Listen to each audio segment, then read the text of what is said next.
नमस्कार।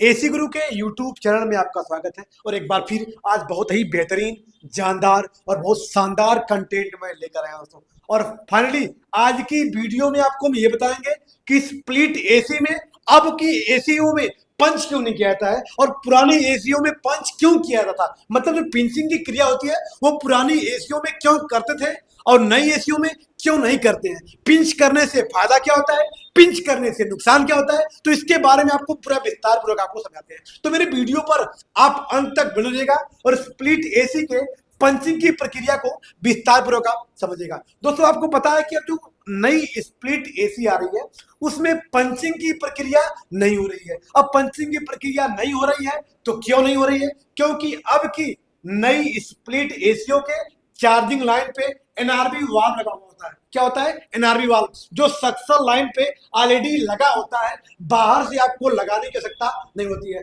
Suction line का मतलब सक्शन वाल्व पे लगा होता है, उसका नाम क्या होता है? NRB, non return valve. इसका मतलब क्या होता है? नॉन रिटर्न वाल्व का मतलब बाहर से गैसें या हवा अंदर डाली जा सकती है लेकिन अंदर की हवा या गैसें बाहर नहीं आ सकती। इसलिए आपको नई एसीओ में क्या लगा होता है? एनआरबी वाल्व लगा होता है, जिसकी वजह से उसे पंचिंग की प्रक्रिया नहीं की जाती है। अब आते हैं पुरानी एसीओ पे कि पुरानी एसीओ को पंच क्यों करते हैं। क्योंकि पुरानी एसीओ के कंप्रेसर पे 3 लाइनें होती थी। पुरानी एसीओ के कंप्रेसर में 3 लाइनें होती थी। लाइनें कौन थी? सक्शन लाइन, डिस्चार्ज लाइन और चार्जिंग लाइन हुआ करती थी। तो जब सक्शन, डिस्चार्ज, चार्जिंग लाइन हुआ करती थी तो चार्जिंग लाइन में एक सर्विस वाल्व लगता था। क्या लगता था? सर्विस वाल्व लगता था, जिसकी कीमत मार्केट में 250 रुपया थी। जब सर्विस वाल्व की कीमत 250 रुपया थी तो उस वाल्व के सहारे मैकेनिक कस्टमर में गैस तो चार्ज करता था, लेकिन गैस चार्ज करने के बाद उस सर्विस वाल्व को निकाल लिया करता था। क्यों निकालता था? क्योंकि उसी वाल्व के सहारे किसी और कस्टमर में चार्ज करने के लिए वो काम आएगा। अन्यथा हर बार गैस चार्ज करने के लिए हमको सर्विस वाल्व खरीदना पड़ता। तो इसलिए मैकेनिक क्या करता था कि पुरानी एसीओ में गैस डालने के बाद उसके चार्जिंग लाइन को पंच करके उसका सर्विस वाल्व निकाल लेता था, ताकि उस वाल्व के सहारे किसी और कस्टमर में गैस चार्ज करने के लिए काम आता था। अब आइए जानते हैं कि स्प्लिट एसी में पंचिंग करने से या चार्जिंग लाइन को पंच करने से मेरा नुकसान क्या होता।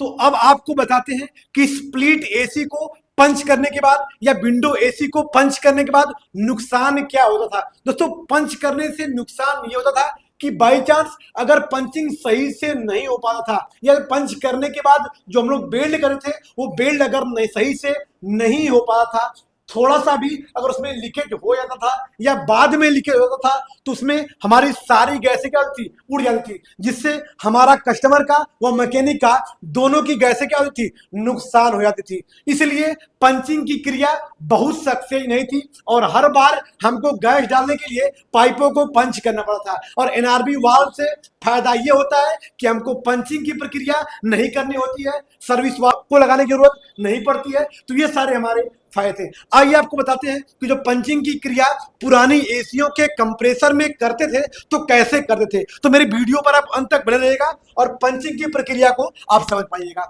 जैसा कि दोस्तों पुरानी एसीओ में जो कंप्रेसर लगता था उस कंप्रेसर का नाम क्या था?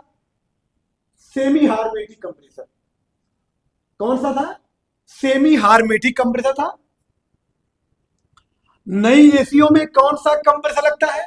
Rotary compressor. और रोटरी कंप्रेसर में मात्र 2 पाइपें होती हैं, सक्शन लाइन और डिस्चार्ज लाइन। तो सक्शन लाइन से एक पाइप निकाली जाती है जो चार्जिंग पाइप होती है, जिसके सहारे अपने सिस्टम में हम गैस चार्ज करते हैं। और पुरानी एसीओ में क्या था कि उसमें 3 लाइनें थी। कौन कौन सी थी? सक्शन लाइन थी। पुरानी एसीओ में कौन सा कंप्रेसर था? सेमी हार्मेटिक कंप्रेसर था। ये हमारी हो गई सक्शन लाइन।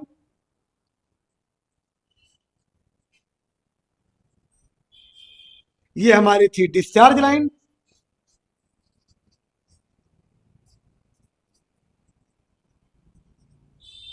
और ये हमारी थी यहां पे चार्जिंग लाइन। ये हमारी है चार्जिंग लाइन। माफ करिएगा, थोड़ी सी पाइप को बड़ा कर दे रहे हैं। पाइप को बड़ा करने से फायदा ये होगा कि जो पंचिंग की प्रक्रिया आपको हम समझाएंगे वो बेहतर तरीके से आपको समझ में आ जाएगा।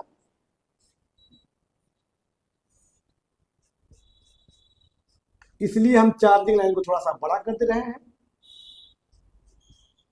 चार्जिंग लाइन पे क्या लगा हुआ है दोस्तों, ये आप देख पा रहे होंगे, ये हमारा सर्विस वाल्व है।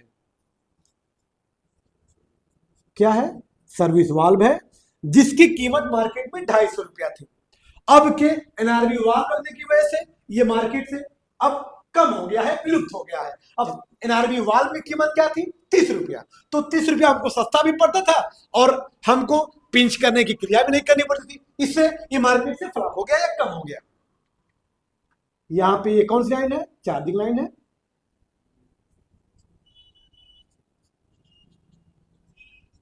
ये कौन सा कंप्रेसर है? सेमी हार्मेटिक कंप्रेसर है। इसमें 3 लाइन है, सक्शन, डिस्चार्ज, चार्जिंग। तो जो सेमी हार्मेटिक कंप्रेसर होता है ये मेड इन इंडिया था। ये काफी हैवी था, वजनदार था।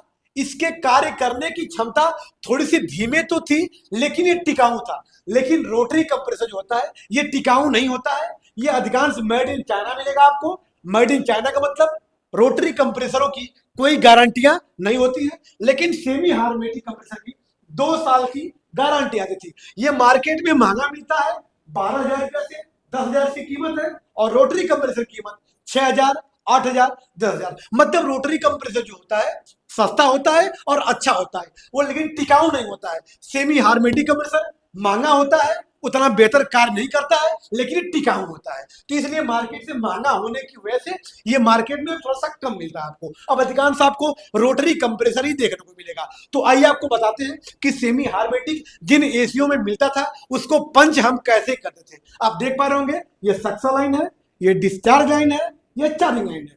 अब आपको ये भी पता होगा कि जब कंप्रेसर को ऑन करते हैं तो दुनिया का कोई भी कंप्रेसर सक्शन से गैस को खींचता है, डिस्चार्ज से गैस को छोड़ता है। एक महत्वपूर्ण जानकारी आपको और बताना चाहूंगा मित्र, कि किसी भी सिस्टम में अगर पंचिंग की प्रक्रिया आप करिएगा तो सिस्टम को चालू करके करिएगा। सिस्टम को चालू करके पंच करने से फायदा यह होता है कि आपकी गैसें सिस्टम में दौड़ती रहेंगी। और जब आपकी गैसें सिस्टम में दौड़ती रहेंगी तो वह कहीं व्यक्तिगत एक जगह दबाव नहीं बनाएंगी। जब व्यक्तिगत एक जगह दबाव नहीं बनाएंगी तो आप पंचिंग की क्रिया को सफलतापूर्वक आप आसानी से कर सकते हैं। अन्यथा पंच करके जब बेल्ड करेंगे तो वहां से गैसें बाहर निकलने के लिए प्रेशर बनाएंगे। अब आइए इसको पंच करते हैं दोस्तों। पंचिंग करने के लिए आपको एक पंचिंग प्लायर की आवश्यकता पड़ेगी। कौन सा पंचिंग प्लायर होता है? ये हमारा पंचिंग प्लायर है दोस्तों।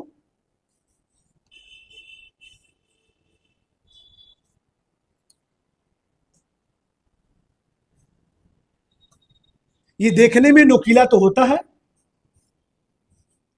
लेकिन नोकीला होता नहीं है। अगर ये नोकीला होता तो पाइपों को काट देता।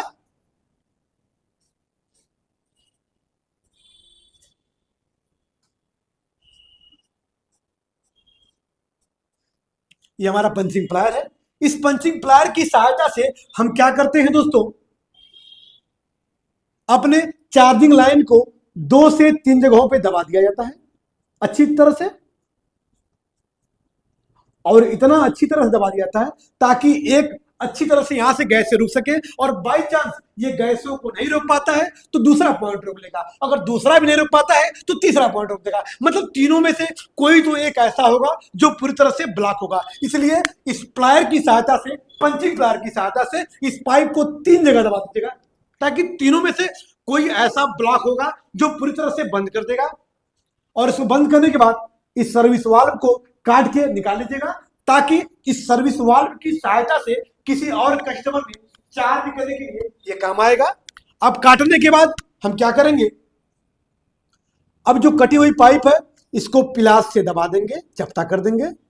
दबाकर इसको बेल्डिंग गन की सहायता से पूरी तरह से ब्लॉक कर देंगे ताकि किसी भी अवस्था में यहां से गैसें आगे न जा सके। बाई चांस अगर थोड़ा सा भी लापरवाही करेंगे तो यहां से क्या हो जाएगा, लीकेज हो जाएगा, जिससे आपकी सारी गैसें क्या हो जाएगी, नुकसान हो जाएंगी। इसलिए अब की सिस्टमों में पंचिंग की क्रिया हटा दिया, ताकि अधिकांश गैसें यही से क्या होती थी, उड़ जाती थी, और जो दबा हुआ हिस्सा था वहां से भी लीकेज होने के चांस बन जाते थे। इसलिए अब के नए सिस्टम में पंचिंग की क्रिया हटा दी गई। अब इसके आगे क्या करते हैं, अगर आपने पंच तो कर लिया, लेकिन अगर इसी सिस्टम में अगर दोबारा गैस डालना पड़ेगा तो आप क्या करेंगे, दोबारा गैसों को डालने के लिए जहां तक आपने पाइप को पंच किया है ये काट के आप हटा लीजिएगा, इसमें नई पाइप जोड़ दीजिएगा। नई पाइप मतलब फिर से पाइप जोड़ दीजिएगा, नई पाइप जोड़ के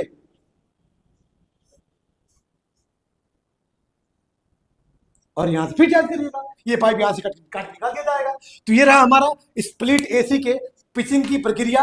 तो यदि पुरानी एसीओ में करते थे तो क्यों करते थे, नई एसीओ में क्यों नहीं करते हैं, इसकी पूरी जानकारी हमने आपको बताई दोस्तों। तो यदि मेरी वीडियो आपको अच्छी लगी हो तो वीडियो को लाइक जरूर कर दीजिएगा। अगर अच्छी नहीं लगी हो तो अपनी काबिलियत पे इतना भरोसा है कि आपके दिलों में एक दिन जरूर जगह बनाऊंगा, क्योंकि वो कहावत है कि न कागज से न कलम से न किताब से सीखा है, न कागज से न कलम से न किताब से सीखा है, और जिंदगी जीने का हुनर तो अपने बाप से सीखा है, अपने बाप से सीखा है। फिर मिलते हैं नेक्स्ट वीडियो के साथ, तब तक के लिए धन्यवाद।